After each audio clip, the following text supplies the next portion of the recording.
Assalamualaikum warahmatullahi wabarakatuh. Waalaikumsalam warahmatullahi wabarakatuh. Innal hamdalillah nahmaduhu wa nasta'inuhu wa nastaghfiruh wa na'udzu billahi min shururi anfusina wa min sayyiati a'malina may yahdihillahu fala mudilla lahu wa may yudlilhu fala hadiya lahu. أشهد أن لا إله إلا الله وأشهد أن محمدا عبده ورسوله. اللهم صل وسلم وبارك على سيدنا محمد وعلى آله وأصحابه أجمعين. رب اشرح لي صدري ويسر لي أمري واحلل عقدة من لساني يفقهوا قولي أما بعد. Yang saya hormati Bapak Haji Soekardi sebagai pembina, pembimbing kita semuanya. Yang saya hormati para pengurus kajian Asyifa, para asatid yang telah mengisi, yang telah membimbing kita semuanya, dan para jamaah semuanya, rahimakumullah.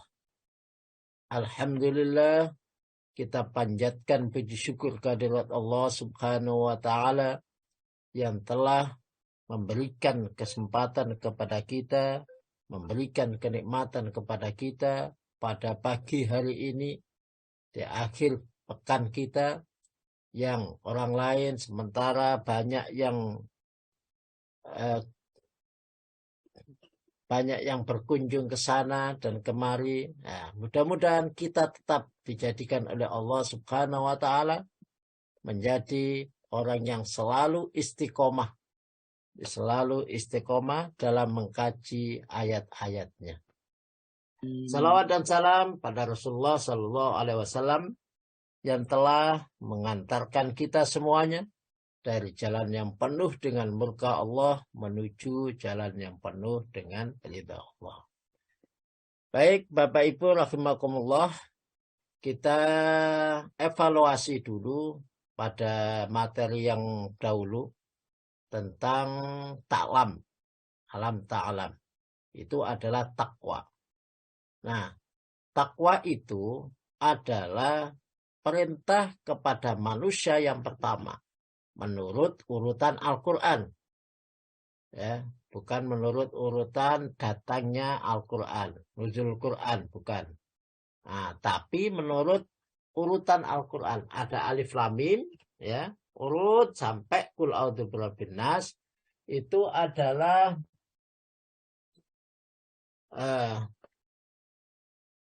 perintah takwa, itu perintah yang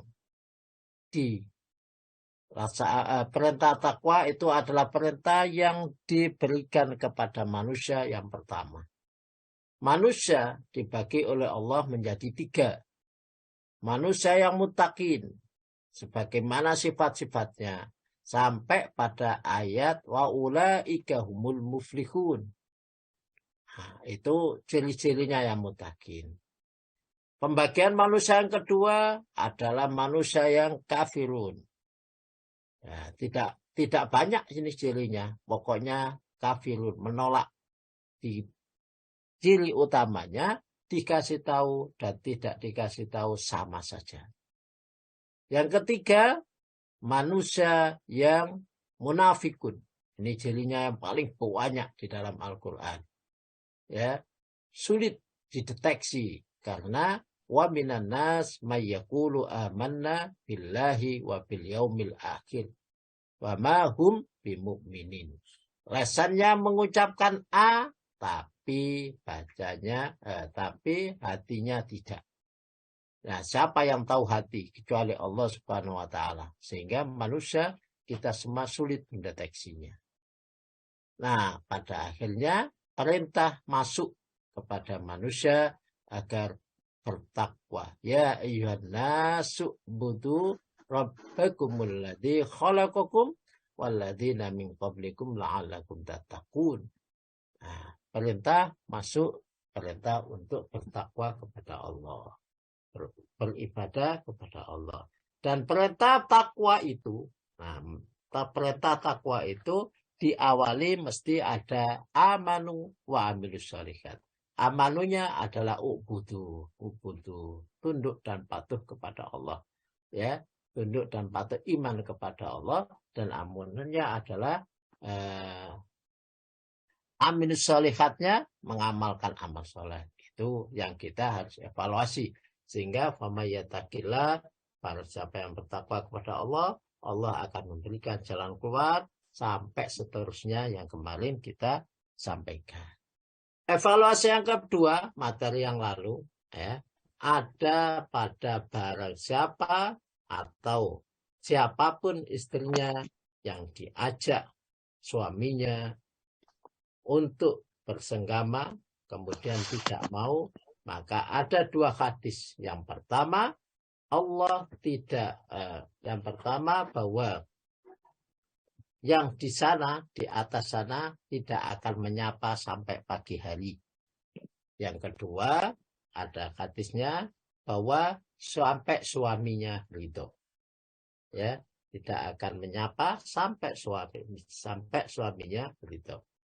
Baik, pada pertemuan kali ini kita akan melanjutkan hadis yang selanjutnya, ya. Larangan puasa bagi istri jika suaminya ada di rumah. Ya, larangan puasa bagi suami istri, maksudnya puasa sunnah bagi suami istri yang suaminya ada di rumah. An Abi Hurairah radhiyallahu anhu anna Rasulullah sallallahu alaihi wasallam qala la yahillul lil mar'ati antasuma wa zawwajuha syahidun illa biidnih wa la ta'dhana fi baitihi illa biidnih wa ma anfaqat min nafaqihi an ghairi amrihi fa innahu yu'adda ilaihi satrunhu. Monggo diartikan. Ya Ustaz. Dari Abu Hurairah radhiyallahu an bahwa Rasulullah Shallallahu alaihi wasallam bersabda, tidak halal bagi seorang wanita untuk berpuasa sementara suaminya ada di rumah kecuali dengan seizinnya. Dan tidak boleh mengizinkan seseorang masuk ke dalam rumahnya kecuali dengan seizinnya. Dan sesuatu yang ia infakkan tanpa seizinnya, maka setengahnya harus dikembalikan pada suaminya. Anna Rasulullah sallallahu alaihi wasallam, sesungguhnya Rasulullah sallallahu alaihi wasallam qala, bersabda, la yahillu, tidak dihalalkan, lil mar'ati, bagi seorang wanita, tidak diperbolehkan bagi seorang wanita, antasumu, untuk berpuasa. Maksudnya ini adalah puasa sunnah, ya, entah itu puasa Senin Kamis, apa puasa Bait, apa puasa, ya, maksudnya puasa sunnah. Nah, jikalau suaminya wazaujuha, dan suaminya sahidun. Nah, sahidun itu artinya saksi, ada di sebelahnya.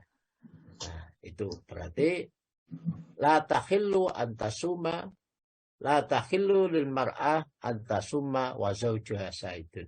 Tidak dihalalkan.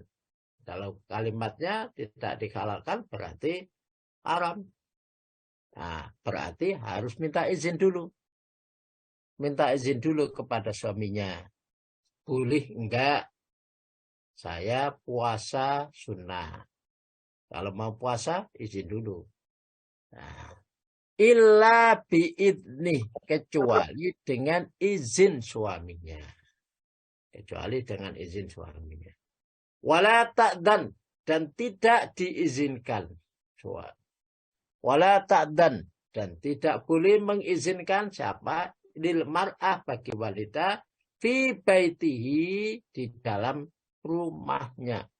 Jadi tidak boleh diizinkan orang lain masuk ke dalam rumahnya. Illa biidnih, kecuali dengan izinnya. Ya. Kalau suaminya tidak suka ada orang masuk ke dalam rumah, maka tidak boleh diizinkan. Meskipun itu orang yang disayangi oleh istri. Kalau suaminya tidak boleh, ya berarti tidak boleh. Wama anfakta, dan tidak boleh, dan apa saja yang anfakta, anfakot, yang telah diinfakkan, min nafakotin, dari infak. Ya. Jadi infak pun juga begitu. An ghairi amrihi, tanpa perintahnya. Ya. Tanpa perintahnya. Maka boleh infak itu, tapi fa'innahu yu'adda ilai satrahu, maka harus dikembalikan kepada suaminya separuhnya. Jadi betapa pentingnya, betapa kalau kandungan hadisnya, seorang istri tidak boleh melaksanakan puasa jika suaminya ada. Ya, suaminya baru datang dari luar kota, bergaya, seumpama orang yang alim, wanita sholihah, ya, selalu berpuasa, tidak pernah telat puasanya. Tidak berpahala kalau berpuasa. Suaminya kalau di rumah, ya, baru minta izin dulu. Ya, baru boleh setelah suaminya memberikan izin. Nah, seorang istri tidak boleh menerima tamu tanpa seizin suaminya. Itu hadis yang kedua. Hadis yang kedua dari bab 35. Nah, baik, kita lanjutkan pada hadis yang selanjutnya.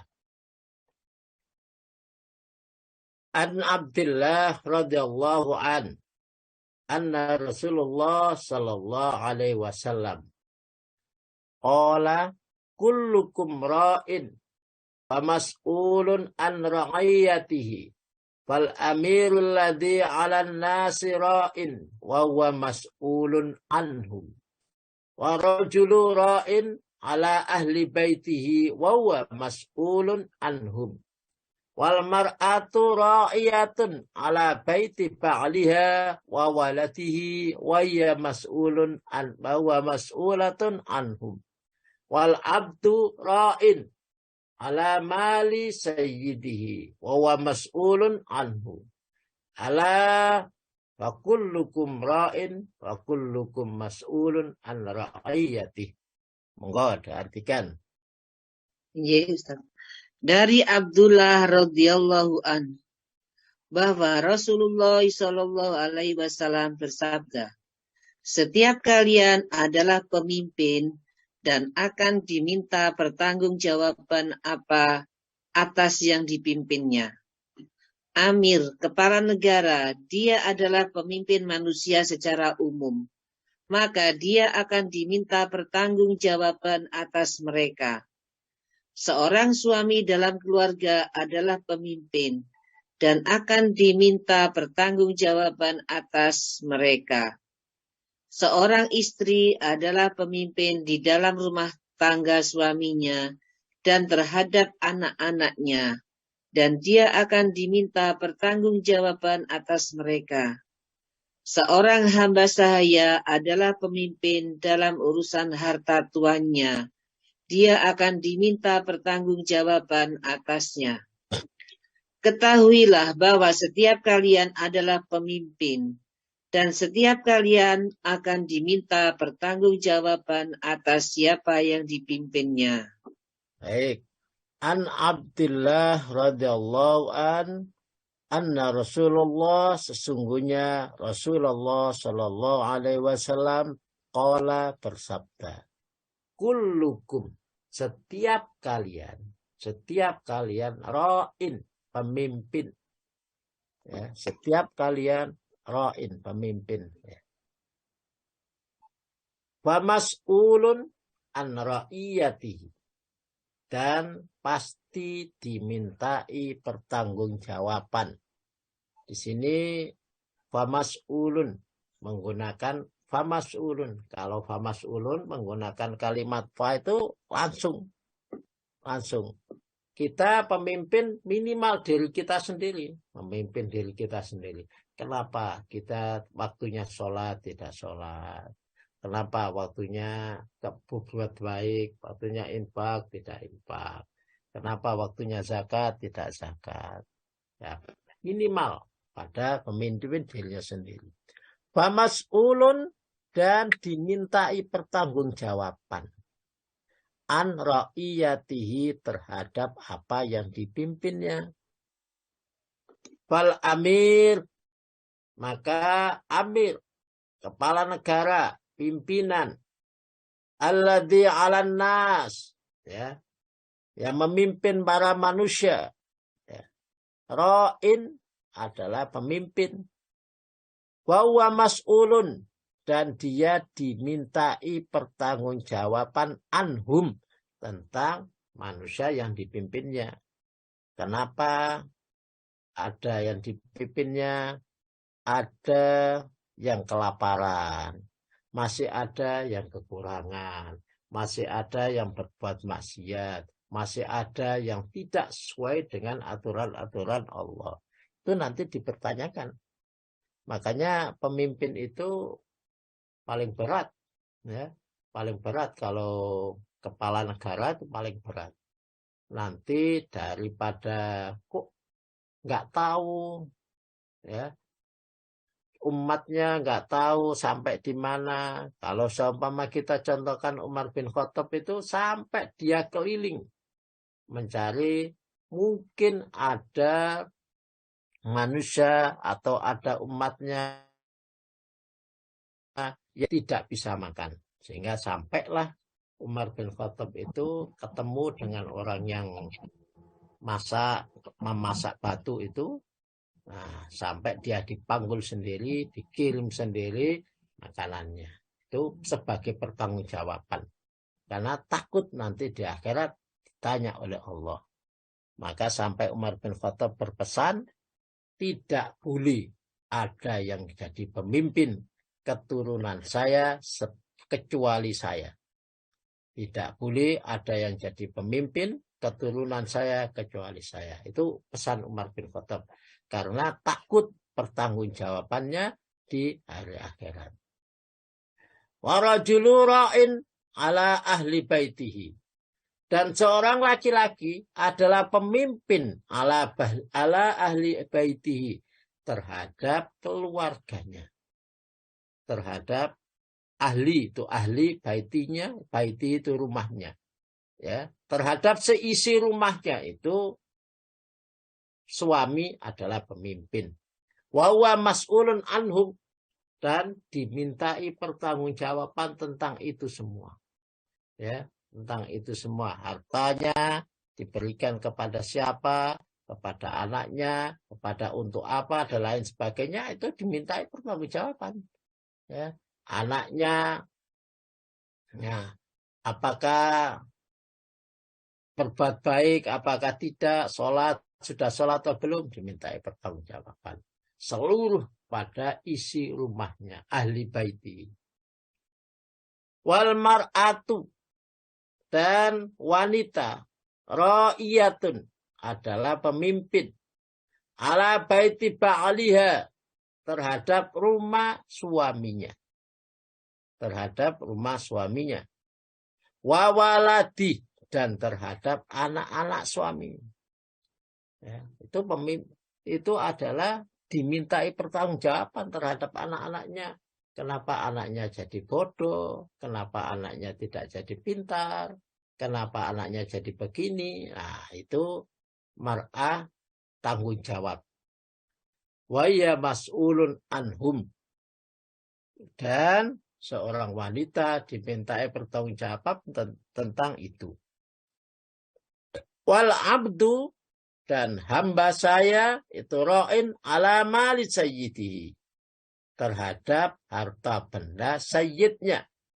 wa huwa mas'ulun anhu, dan dia ditanya tentang itu, mempertanggungjawabkan harta bendanya. Ala, ingat, kullukum ra'in wa kullu ra'in wa kullukum mas'ulun an ra'iyati. Setiap kalian adalah pemimpin, dan setiap pemimpin, setiap kalian mas'ulun harus mempertanggungjawabkan an ra'iyatihi, terhadap yang dipimpinnya. Itu kandungan hadisnya, setiap orang memiliki tanggung jawabnya masing-masing, ya.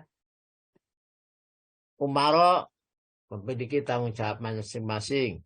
Kemudian seorang laki-laki, seorang perempuan, nah, bahkan budak memiliki tanggung jawab masing-masing. Dan setiap yang ditanggung jawab itu harus dipertanggungjawabkan.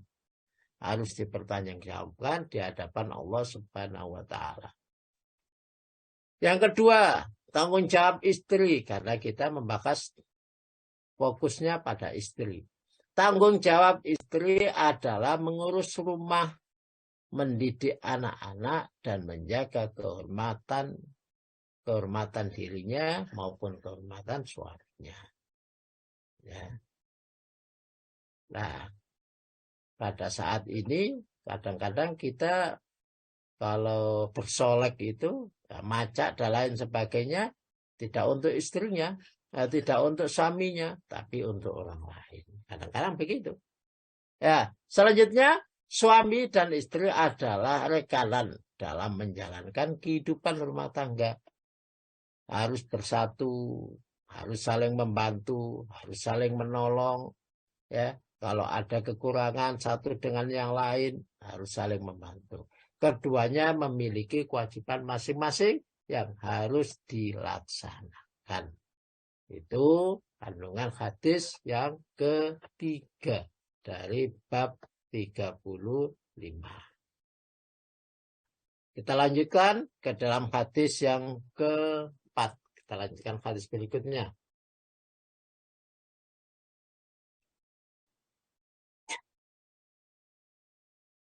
An Qais ibnu Tal'in an abihi Taqin bin ibnu Ali qala Rasulullah sallallahu alaihi wasallam idza rajulu da'a zawjatahu lihajatihi falta'ti wa in kunta alat tanur.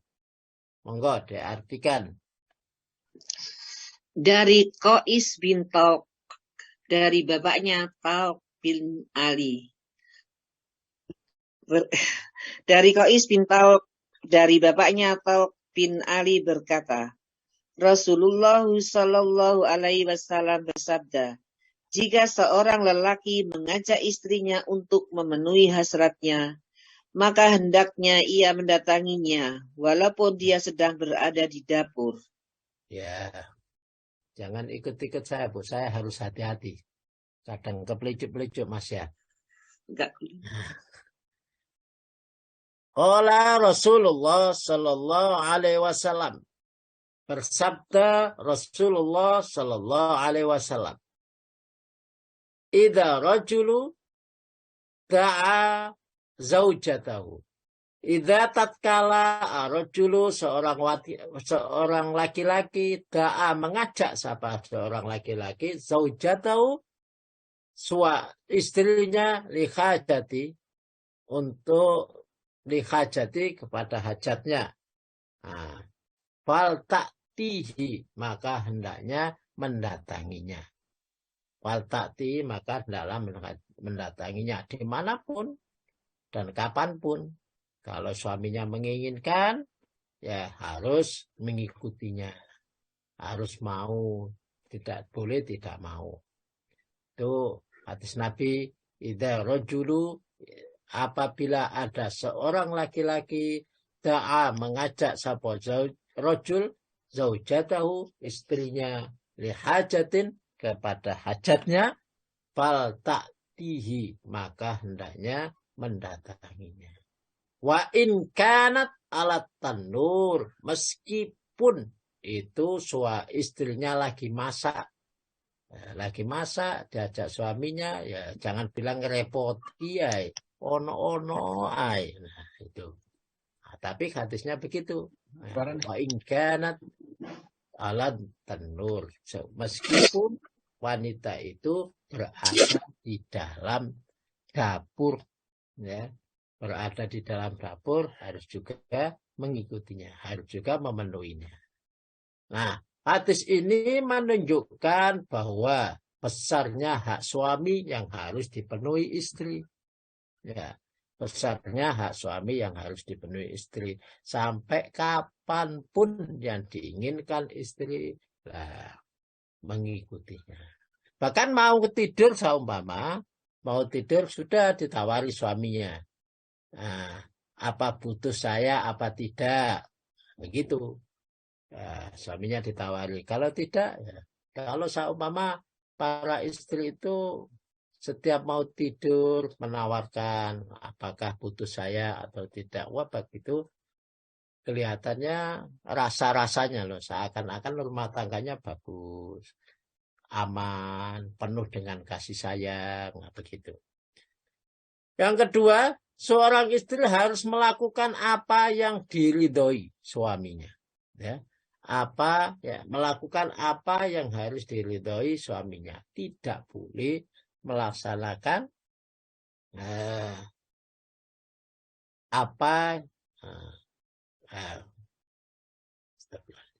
Saya ulang, ya, seorang istri harus melakukan apa yang diridhoi suaminya, apapun, selama ia mampu melakukannya. Jadi setiap yang diinginkan suami, setiap yang diperintahkan, maka harus dilaksanakan. Selagi tidak melanggar aturan Allah. Ya, itu selagi tidak melanggar aturan Allah, perintah suami itu wajib dipenuhi. Nah, begitu kandungan hadisnya, betapa luar biasanya hak suami kepada istri. Nah, tapi mungkin ada masalah-masalah yang lain. Nah, nanti dibahas saat tanya jawab. Hadis berikutnya, seandainya dibolehkan sujud, maka sujud kepada yang lain, maka diperintahkan sujud istri itu pada suaminya. Ya.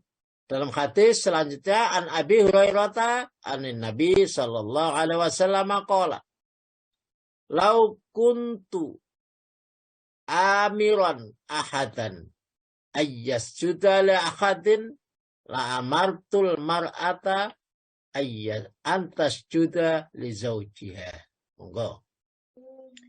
Dari Abu Hurairah dari Nabi Shallallahu Alaihi Wasallam bersabda, "Jikalau saya boleh memerintahkan seseorang untuk bersujud kepada orang lain, niscaya aku perintahkan seorang istri bersujud kepada suaminya." Ini Rasulullah yang bersabda, ya, karena namanya muttaqin itu harus ada iman, dan di antara iman itu adalah iman kepada Rasulnya, iman kepada Rasulnya. Dan kalau iman kepada Rasulnya, apapun yang diucapkan itu harus kita laksanakan. An Abi Hurairah, dari Abi Hurairah, anin Nabi, dari Nabi sallallahu alaihi wasallam, qala, "Lau kuntu amiran ahadan." Seandainya ada amiran perintah ahadan kepada seseorang, ayas juga untuk bersujud. Seandainya ada perintah kepada orang lain untuk bersujud, maka li'akadin kepada orang lain.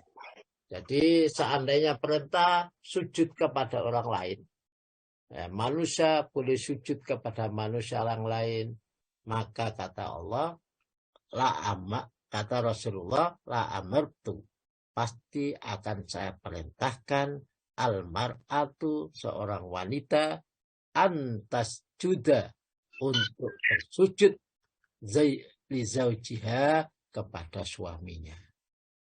Ya, antas juda li zaujiha. Nah, di sini ada kalimat lau kuntu. Lau kuntu itu berarti tidak mungkin ada sujud kepada sesama manusia. Sujud itu kepada Allah saja. Hanya saja menunjukkan betapa kuatnya perintah tunduk dan patuh seorang wanita kepada suaminya. Itu kalimat lau kuntu, saya ulang lagi. Lau kuntu itu menunjukkan tidak mungkin ada perintah sujud sesama manusia. Nah, ini hanya menunjukkan betapa kuatnya seandainya betapa kuatnya perintah patuhnya seorang wanita kepada suaminya. Tuh. Sekali lagi, Islam menegaskan bahwa seorang itu wajib, seorang istri wajib memenuhi hak suaminya. Istri wajib taat pada suaminya. Nah, selanjutnya sujud hanya diperbolehkan kepada Allah Subhanahu wa ta'ala. Tidak ada yang lain. Nah, hadis selanjutnya an Ummi Salamah qulta qala Rasulullah sallallahu alaihi wasallam ayyuma imra'atin matat wa zawjuha anha radin dakhalat jannah. Enggak, perhatikan. Dari Ummu Salamah berkata, Rasulullah Shallallahu Alaihi Wasallam bersabda, wanita manapun yang meninggal dan suaminya dalam keadaan ridho kepadanya, niscaya dia masuk surga. Abu Isa berkata, ini merupakan hadis Hasan Gharib. An Ummi Salamah, dari Ummi Salamah, qalat berkata, Ummi Salamah qala Rasulullah sallallahu alaihi wasallam, ayyuma imra'atin, di mana saja ada wanita, di mana saja ada wanita matat yang meninggal dunia, wa zaujuha, sedangkan suaminya anha, dari wanita itu tadi, radin, ridho, suaminya ridho, bukan ridho karena ingin nikah lagi. Oh, alhamdulillah. Ya, bukan begitu, bukan ridho itu, tapi ridho karena senangnya, puasnya dalam pelayanannya, kehidupan, dalam buat tanggung jawabnya, merawat anak-anaknya, itu sangat puas sehingga anaknya jadi, sehingga luar biasa, tidak menyebabkan dia menjadi bermaksiat, ya, seorang suami tidak menjadi bermaksiat dan lain sebagainya. Ridho betul.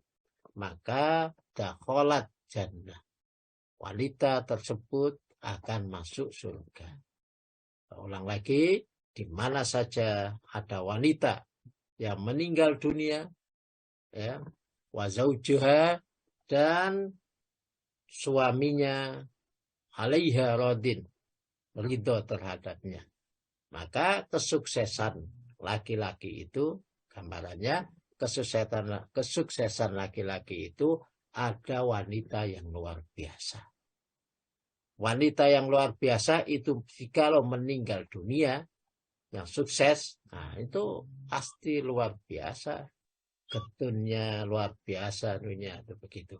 Tapi dari itu alhamdulillah, saya puas dengan pelayanannya, saya puas dengan tanggung jawabnya, saya puas dengan keikhlasannya merawat diri saya, sehingga tidak menjadikan suaminya itu bermaksiat, tidak menjadikan suaminya serok, tidak menjadikan anak-anaknya jadi sukses dan lain sebagainya. Maka dakhalat, dan wanita tersebut akan masuk surga. Kandungan hadis seorang istri yang memenuhi hak suaminya hingga suaminya ridho padanya, niscaya Allah akan mengampuni dosa-dosanya, lalu memasukkan dalam surganya. Baik, kita lanjutkan pada hadis selanjutnya. An Mu'ad bin Jabal, an Nabi sallallahu alaihi wasallam qala, la tu'addi imra'atan zawjaha fid dunya illa qalat zawjatuhu minal khuril ain la tu'dihi qatalki Allahu fa innama huwa indaka takhilun yu'tika sebentar yushika ayyuqatir ayyufariqoki ilaina. Maaf, ini kacamata saya jatuh tadi, pecah. Monggo diartikan. Dari Mu'az bin Jabal, dari Nabi Shallallahu Alaihi Wasallam bersabda, tidaklah seorang wanita menyakiti suaminya di dunia, melainkan istrinya dari kalangan bidadari berkata, jangan kau sakiti dia, semoga Allah membinasakanmu. Ia bagimu hanya tamu yang hampir saja akan meninggalkanmu untuk kami. An Mu'ad bin Jabal, dari Mu'ad bin Jabal, ani Nabi sallallahu alaihi wasallam, dari Nabi sallallahu alaihi wasallam, qala bersabda, la tu'di imra'atan zaujaha, la tu'di imra'atan, ya. La tu'di, tidak ada, imra'atan, menyakiti. Janganlah kamu menyakiti atau tidaklah menyakiti imra'atan, seorang wanita, zaujaha, terhadap suaminya, fid dunya. Jadi kalau ada seorang wanita yang menyakiti suaminya di dunia, ya, siapa saja wanita itu, ya, illa qalat zaujatuhu minal khuril ain, illa kecuali qalat, berkata, zaujatuhu, istrinya yang minal khuril ain, dari bidadari-bidadari surga. Suaminya sudah soleh, suaminya sudah bagus, ngono gitu seneni, ya. Maka bidadari-bidadari itu berkata di surga, berkata, la tu'dihi qatalakillah, jangan engkau menyakiti dia. Dan bidadari itu berdoa, qatalakillah, semoga Allah melaknat engkau. Ya, qatala, semoga memutuskan engkau. Fa innama huwa indaki dakilun yusiku. Fa innama huwa, sesungguhnya dia suamimu di dunia itu, indaki, suamimu itu menurut perempuan itu dakhilun, kata apa? Kata bidadari, dakhilun yusiku, hanya mampir, ayyufariku, dan sebentar lagi berpisah dengan engkau. Ya. Jadi akan berpisah dengan engkau, ilaina, untuk kepada kami. Jadi kalau begitu luar biasanya, ya. Maka hati-hatilah pada suaminya. Suaminya sudah baik, sudah melaksanakan, ya, sudah taat kepada Allah, tapi kadang-kadang ya masih dimarahin saja, ya. Maka bidadari itu tidak terima, bidadari di surga tidak terima. Bahkan bidadari di surga itu akan melaknat istri yang memarahi suaminya. Qatalakillah, Ya, mudah-mudahan Allah melaknat engkau, kata bidadari itu. Ya. Nah, kenapa? Karena menurut bidadari itu, kamu di dunia itu mendapati suamimu itu hanya sebentar saja. Dan sebentar lagi selamanya akan kepada saya. Tuh. Nah, hadis ini peringatan kepada seorang istri, kepada istri untuk tidak menyakiti suaminya tanpa alasan yang benar. Ya, diingatkan, peringatan kepada istri untuk tidak menyakiti suaminya tanpa ada alasan yang benar. Nah, terakhir, hadis terakhir, An Usama bin Zaid radhiyallahu anhu anin Nabi sallallahu alaihi wasallam qala ma taraktu ba'di fitnatan adaru ala rijal minan nisa. Monggo diartikan. Dari Usamah bin Zaid radhiyallahu anhuma berkata, dari Nabi Shallallahu alaihi wasallam beliau bersabda, tidaklah aku meninggalkan suatu fitnah setelahku yang lebih dahsyat bagi kaum laki-laki melebihi fitnah wanita. An Usama, dari Usama bin Zaid radhiyallahu anhu anin Nabi sallallahu alaihi wasallam. Qala, bersabda Rasulullah sallallahu alaihi wasallam, ma taraktu ba'di fitnatan.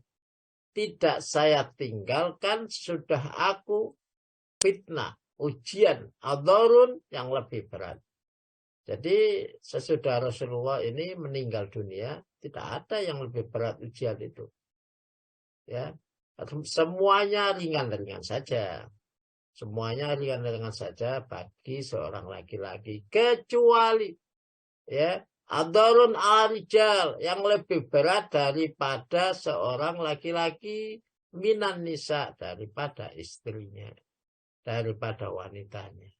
Memang ujian paling berat bagi laki-laki adalah wanita. Ya, oleh karena itu, supaya tidak terlalu banyak ujian, ya, maka wanita jadilah wanita yang baik. Jangan menjadi ujian. Ya, di luar sudah banyak ujian, di dalam rumah juga banyak ujian. Ya, jadilah saling mendukung, tidak saling menguji.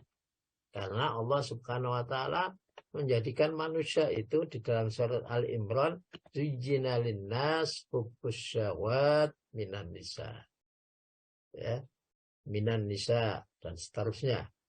Dihiasi manusia itu dengan hiasan hubbus syahwat, senang kepada wanita, hubbus syahwat, senang terhadap minan nisa, terhadap wanita. Tidak ada seorang pun laki-laki yang tidak senang terhadap wanita. Meskipun sudah tua. Ya, ada istilah, orang itu kan ada istilah ati karep tenaga cupet. Nah, tapi hatinya masih karep. Ya, hatinya masih menginginkan meskipun tenaganya tidak sanggup. Itu karena zuyyina linnas hubbus syahwat minan nisa. Dihiasi manusia itu dengan cinta kepada wanita. Itu. Nah, itu yang bisa kita sampaikan pada pagi